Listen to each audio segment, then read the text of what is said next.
Et pour commencer donc ce journal, on va prendre la direction de Tel Aviv, puisque, vous le savez, l'armée israélienne a déclenché tôt ce matin ses premières incursions avec des engins blindés dans la bande de Gaza pour frapper des cibles terroristes, mais aussi pour préparer, selon toute vraisemblance, une attaque de plus grande ampleur. On retrouve sur place donc notre envoyé spécial Sébastien Lebelzik.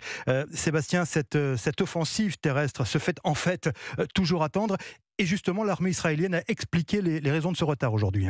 Oui, l'état-major explique que le Hamas a préparé toute une série de pièges dans Gaza, des ceintures de mines, des missiles anti-chars un peu partout dans la ville, et que tout était déjà en place avant les massacres du 7 octobre, c'est-à-dire que les terroristes avaient anticipé cette offensive. Tsahal parle de 25 000 membres du Hamas dans Gaza et de milliers de kilomètres de tunnels jusqu'à 40 mètres de profondeur. Il faut donc détruire cette résistance, sans compter qu'il resterait environ 500 000 civils dans le sud de la bande de Gaza qui ne sont pas allés dans la zone humanitaire car le Hamas les en empêche il s'en sert de bouclier humain.